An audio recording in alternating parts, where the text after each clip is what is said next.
So Theovon was interviewing Tony Robbins, and they got into it. And I think it's great for us to see the interaction, so we can all learn how to overcome the low self-worth that sometimes creeps up to every single one of us. I don't care how successful you are. I don't care what you've done in your life. We all deal with this, and sometimes on a daily basis. So let's break this down. Sometimes I have a tough time feeling proud of myself. Do you know what that? And I think I've had other people call in our show that have talked about that. You know, what do you think it is? I don't know. I feel like I almost feel like there's a disconnect. Like it doesn't even land on me. Or I feel like maybe if I feel like I'm proud of myself, like if I actually feel proud of myself, it'll go against some script that I've always had written. Or so the first thing is the mastery of Tony digging into what do you think it is? Because sometimes we think that the solution to our problem is out there. We think that, man, tell me the shortcut. Give me the pill. Give me the magic pill. But no, Tony goes and asks him, what do you think it is? Because at the end of the day, the answer is always within us, right? So he goes back and says, I have a hard time feeling proud of myself. I have a hard time thinking that the things I've done made me feel proud. Some thing that was always written inside of me. It's like it's almost like it wouldn't, if I wrote on the wall of myself, I'm proud of you, it wouldn't even fucking show up on the wall. What emotion would you feel if you saw that? Like what emotion would I feel if I saw what? I'm proud of myself. Would you go bullshit? Would you be pissed off by it? Would you be annoyed? Would you just No, I think I'd feel ashamed of myself for even thinking it. That's interesting. In the book Power versus Force, the doctor that wrote this book talks about how every single one of us, when we feel and we think of an emotion, we vibrate on a certain level of energy. And guilt and shame is one of the lowest levels of energy. And the moment that Theo said, I feel guilty of being proud. There's something like written in my wall saying that I shouldn't be in this position. I shouldn't be that. So a lot of entrepreneurs have that sabotage mentality that, man, why me? Why me? Why do I have this? Why am I blessed? And that's the bottom line is self-worth. Do you feel worthy of the things that you have? And it produced an emotion in you just now, even when you just thought about it. I saw that flash in your eyes. It's just a little bit of water, a little bit of fluid. Oh, yeah, dude. Fuck, we cry on here every week. Sorry, dude. That's beautiful. Sorry. No, it's okay. But yeah, we don't have any shame about that. No, you shouldn't. But I'm saying liquid leaving your body in a public place, as long as it's through your eyes, is not a problem. That's what I'm talking about, huh? So this is a great way to see how Tony deflects the situation when, as he's getting deeper into his feelings, Tony makes him feel good. Because as a coach, as somebody who does breakthrough, the number one job is to gain the trust. So if you want to help somebody else, you have to let them know that they could trust you. You have to let them understand that it's okay, that you could be vulnerable.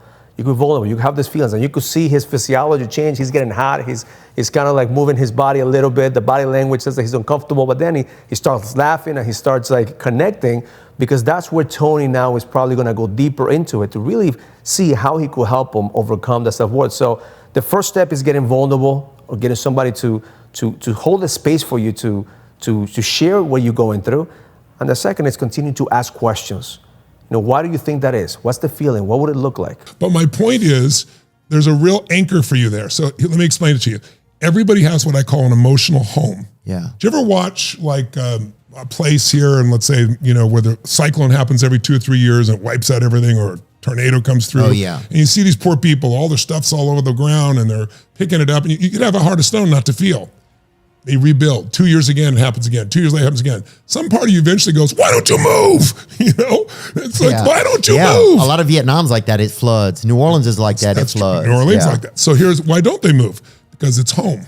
It's what they know. We have an emotional home. We have certain emotions that got built up in your youth. And I had 4 fathers. I had a mother that was pretty intense.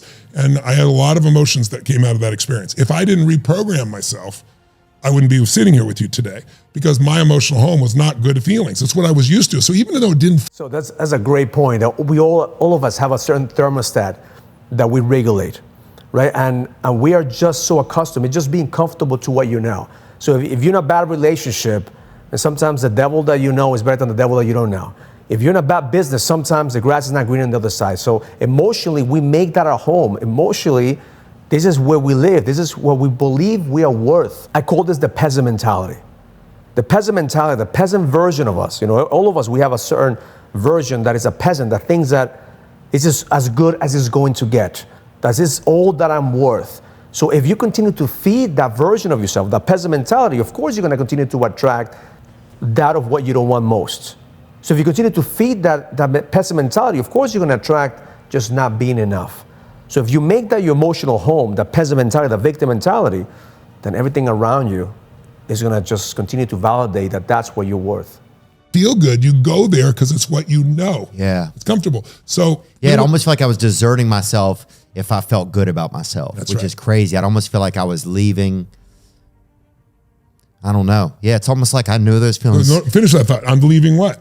Well, it's almost like I feel like I know those feelings of not feeling good about myself so well that I don't want to leave them alone because we always had each other. And it was like, if I leave them, you know, Have you ever had a friend? Man, that right there, he feels the energy. You could see the tension and feels it. You could feel the emotion that he's going through because that's real. Like that's his identity. His identity is, man, I am not good enough. His identity is, even though I have all this success, I'm always gonna have that peasant next to me, that I feel like he's a friend of mine. That peasant becomes your identity, and that version of you is holding you down. Because every single one of us, we have the mentality that, man, we're not good enough. That's constantly telling us that we should be ahead of the game. And if we don't catch a little voice in our heads, that voice could sabotage our success, could sabotage our relationships, could sabotage the things that we're working so hard to overcome. I won't, I don't know. Does that make sense though? Yeah, it does. You won't what? If I leave them, I'll just be letting them down. And they're not even real, but they're, to part of me, some part of me inside of me, I can't even access. They're like his brothers. That's right. They're your home, brother. Yeah. And by the way, I really appreciate you being so vulnerable because the people watching there, seeing that, allow them to be vulnerable because you're a role model of that. It's because you're funny as shit, but to be able to be that vulnerable is beautiful. But let me just tell you something. Those are not your friends. Yeah. You know, and that to me is the mastery of Tony. Getting him to be vulnerable, acknowledging his feelings, acknowledging his emotions, and helping him understand that through you being vulnerable, you could actually help somebody else. And that's what we do at the boot camps that we have. You know, I sit down with men, and within the first 10, 15 minutes, this men realize that, man, I have a lot of baggage, have a lot of shit that I've been going through. I'm just waiting for somebody to hold the space so I could unload. Because as you could see his physiology, man, he's been holding on to this for a long time. And the more you hold on to those things, if you don't talk about it, if you don't find somebody that could hold the space for you, if you don't have a therapist, a coach, or mentor, that you could actually have a sounding board to share what you're going through, that energy and those thoughts and those feelings are going to continue to get stuck in your brain and your subconscious mind and create the world that we live in.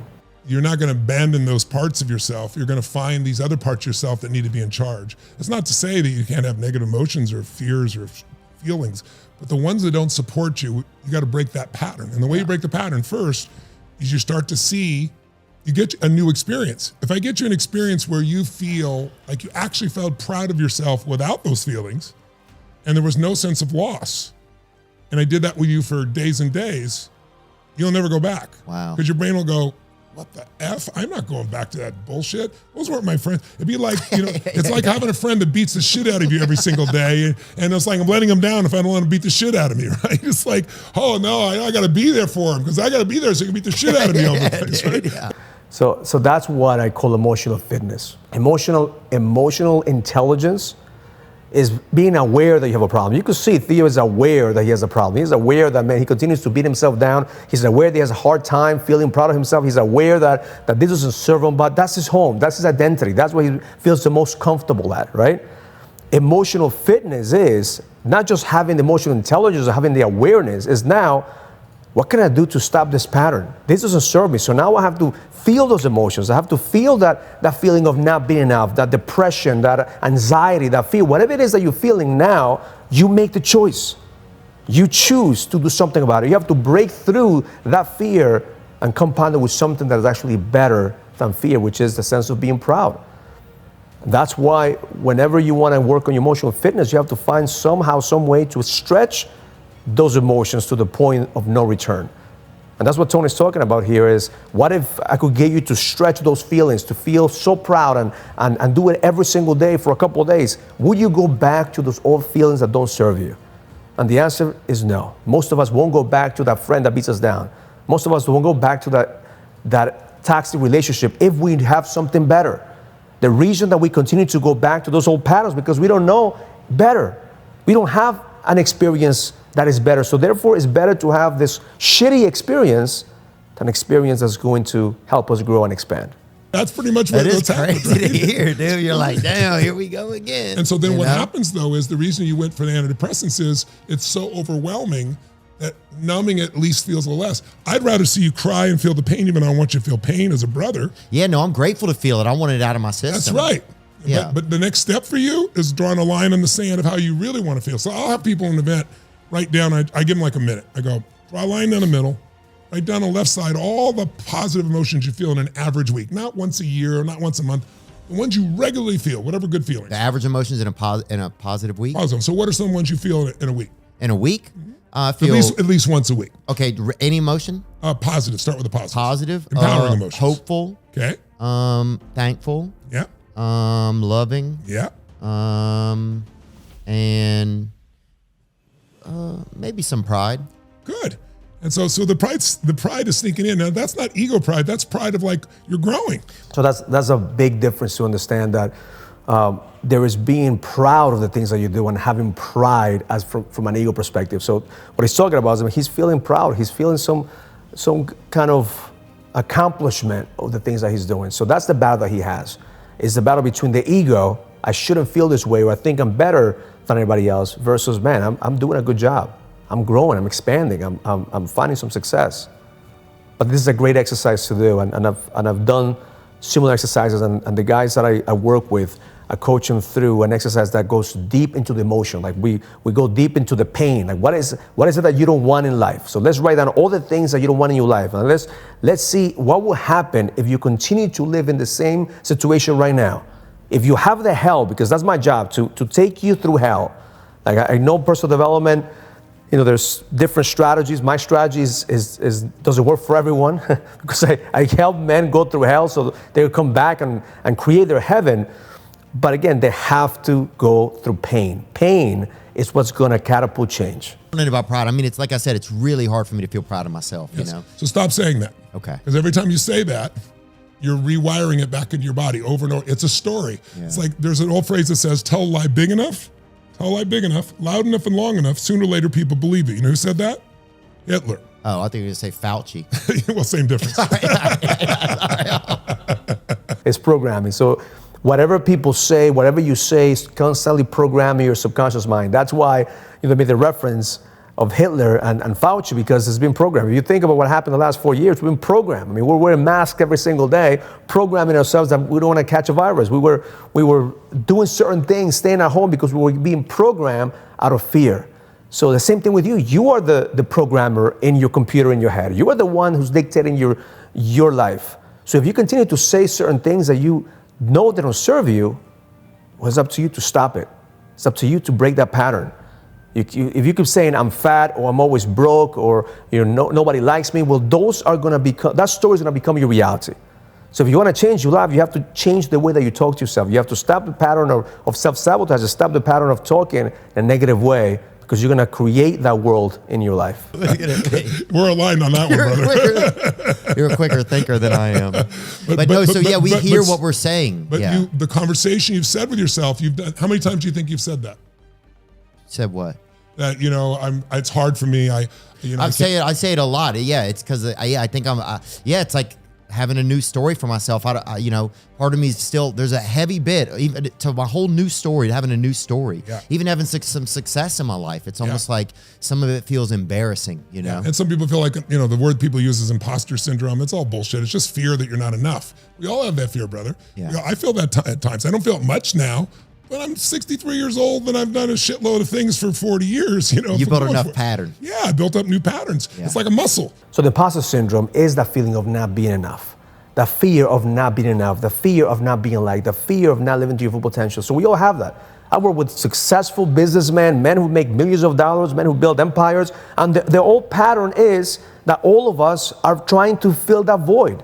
Because if you look for validation from the outside, it's never going to be enough. You're never going to be rich enough. You're never ever going to be young enough. You're never going to be good looking enough.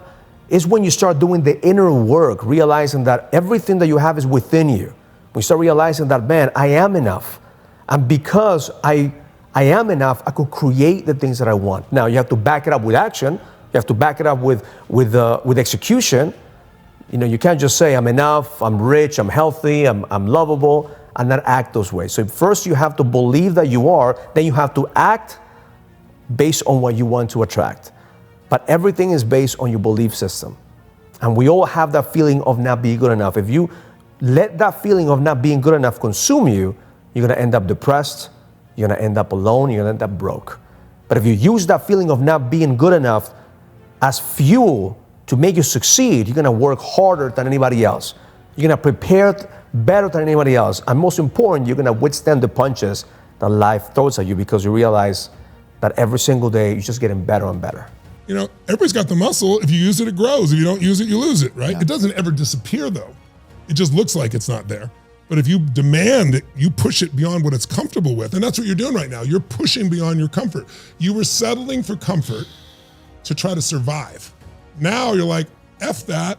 I want more out of this life. You know, I'm not going to settle for that shit. But then you keep telling yourself the old story. So change your story, change your life. It sounds overly simplistic, but it is true. No, I love it. I appreciate you saying it. Yeah. So why do most men don't change the stories? Why is the most men are just stuck to stories? Because they're comfortable. Again, it's what we know. It's what we used to. You know, so it's easier said than done. Change your story, change your life. And one of the things that I do is I help men see, here's where you're going to end up if you continue in this story. Here's the hell you're going to be able to create if you continue with the same patterns. Because once you see the hell you want to create, then from that place you can make a choice and decide. Just like Tony said, decide that this is enough. Decide that you want more out of life. Decide that you want to do something different. But nothing happens again without pain. Nothing is going to happen in your life unless you're willing to face that pain and turn that pain into fuel. I think a lot of this chat has been about that. And then, but look at the positive emotions you wrote down, or you just told me verbally, right? So you're hopeful.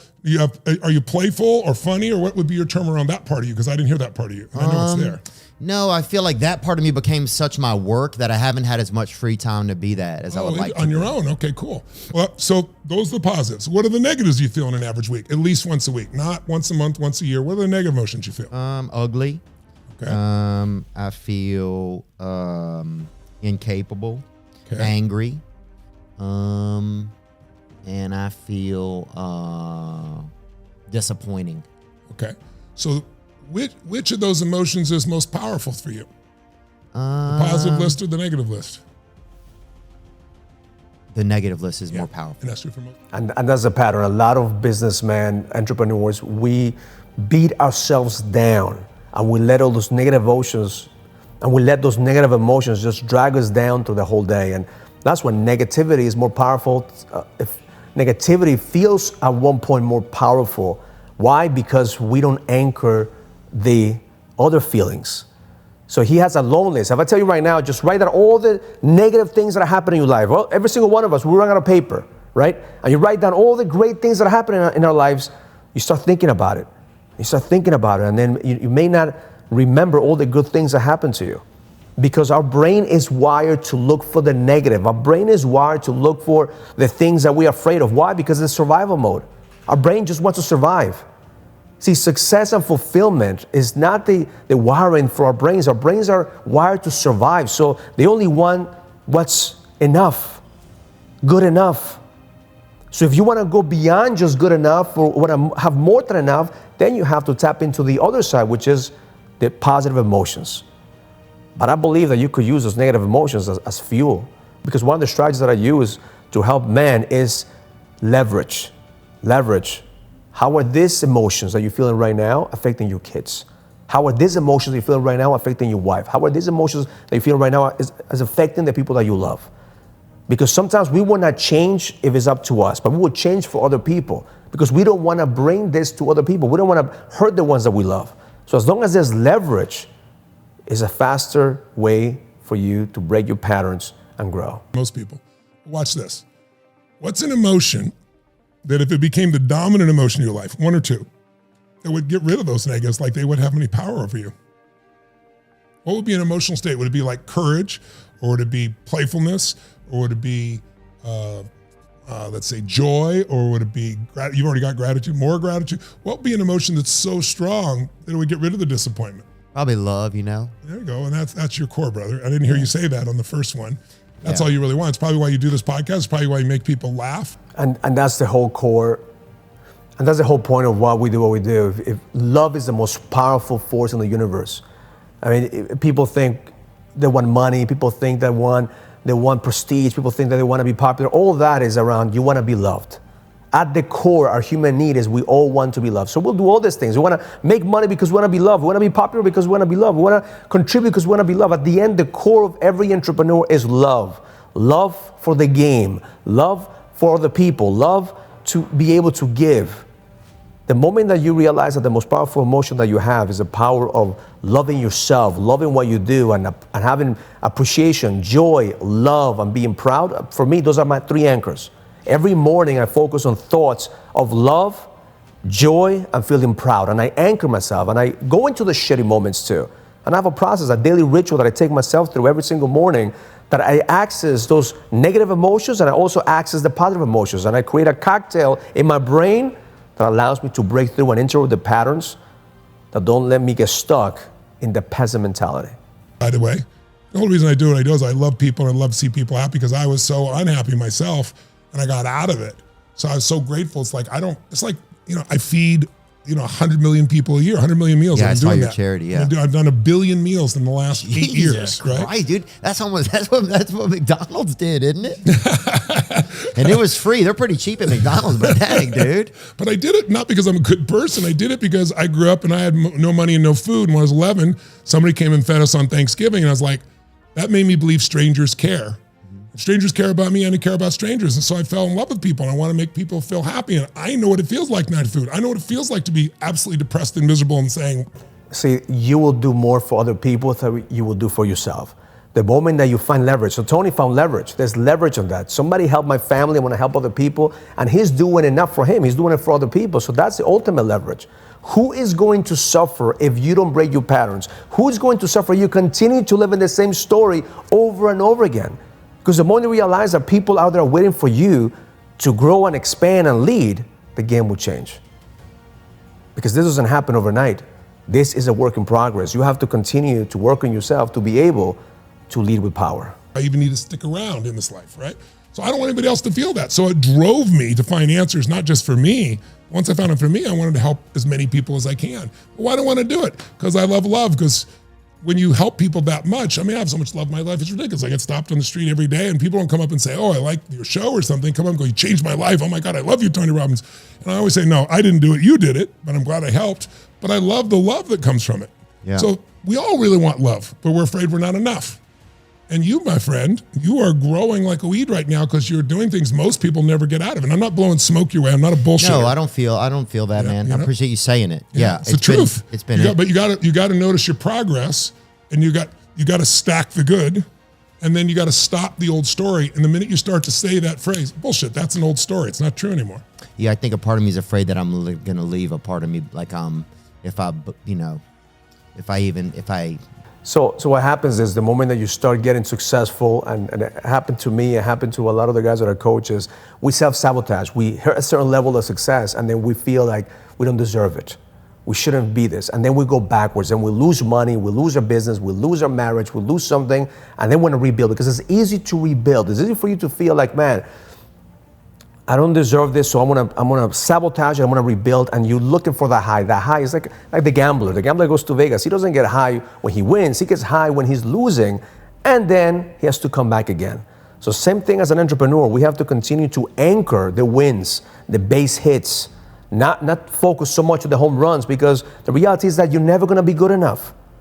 The more you chase, the more it goes away. It's the pursuit of the game that's gonna make you good.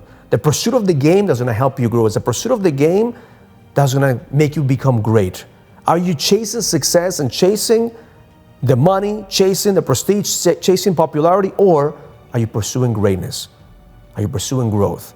Because that's the difference of this game. If you want to be fulfilled, you have to pursue greatness instead of chasing success. Part of me is afraid that I'm going to leave a part of me, like if I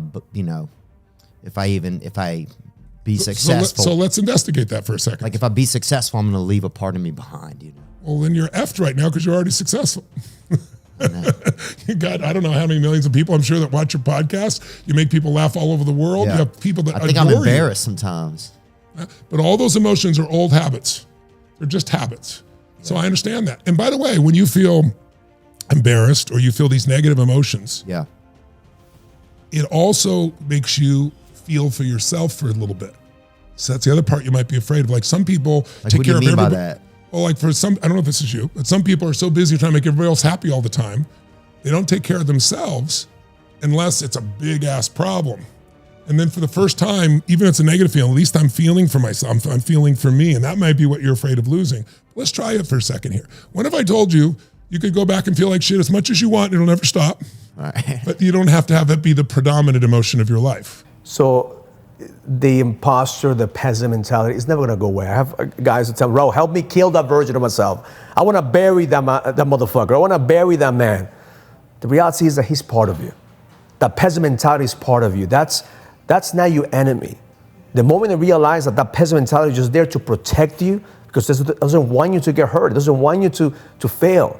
It's just a protective mechanism that we all have. The moment I realize that, man, we're gonna feel shitty every single day, but we have the choice not to live there.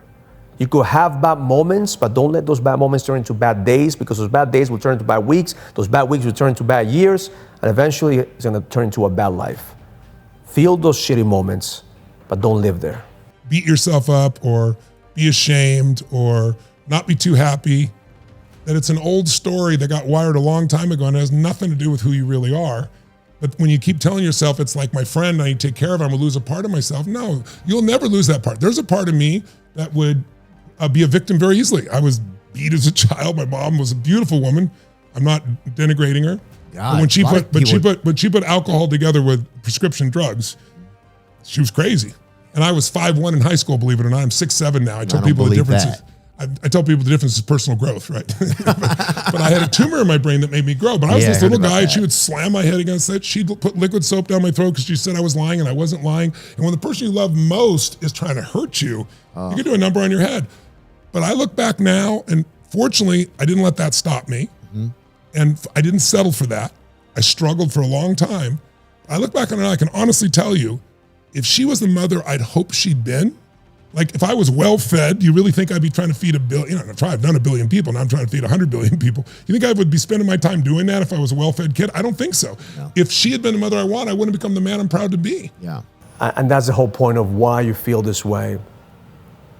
There's a part of you that's been programmed to think that you shouldn't have this pain. It shouldn't have happened to you. And every single time that you think I should have done this, I should have done that, you take away from finding the gift. The gift is all the negative things that happen to you in your life, all those negative emotions have something to teach you. There's something you could learn from that. Just like Tony, he wouldn't be the man that he is right now if he didn't have an abusive mother, a messed up childhood, but now he realizes that that was the gift. Emotional fitness is you learning from the punches that life gives you. Emotional fitness allows you to get stronger. That it's not about what happens to you, it's who you become through the adversity, through the challenges, through the punches that life continues to give you. Are not you. They were a part of your past. They were a pattern. It's a pattern of what you do with your body and breathe. But it meets some of your needs to feel yourself or feel sorry for yourself or feel sad. Right. You follow me? It's like a self-pity thing. A little bit. But what you're really wanting is not self-pity. You're wanting self-love. You just haven't learned how to give it to yourself. My way of doing that is gratitude. Because when you're grateful, love flows naturally. Is that a common pattern that sometimes, because I noticed over like about 2 years ago, I noticed that one of my biggest addictions sometimes was self-pity. I didn't even realize it. Yeah. I thought I was helping myself by like focusing on myself, but really I was feeling too pitiful. And hit it right there in the nail, it's an addiction. We all are addicted to something. We are addicted to pain or addicted to pleasure. The problem is that pain is an easy addiction. It's an easier way to get addicted to pain than to get addicted to pleasure. But unless you learn how to use that pain and say, well, this doesn't serve me, and when I use that pain as fuel, then you're always gonna live in that pain. One of the exercises that I do every single morning is gratitude journaling. Write down 3 things that you're grateful for. Write down 1 thing that you're excited about. Write down what are the 3 things that you're gonna focus on, and then write down what is your mantra for the day. What is the intention for the day?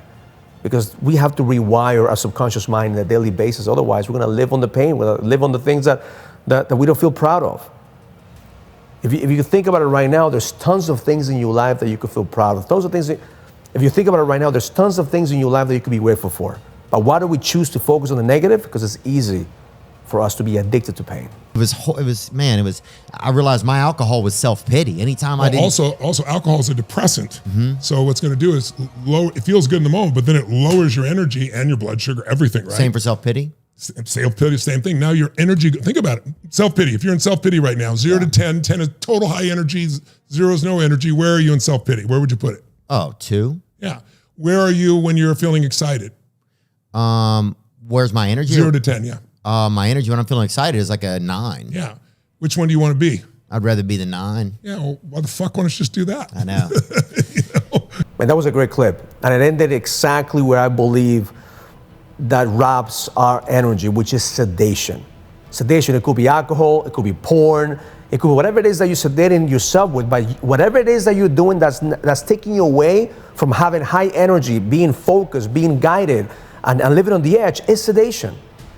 So all this self-sabotage, all these negative patterns that we have, we try to cope with drinking, with porn, with chasing money, or whatever it is that is gonna take us away from dealing with the problem. If you like this video and you wanna continue to sharpen your edge, watch this video. Is gonna show you the 5 stages every man must go through before he finds his code to the edge. Click in here now.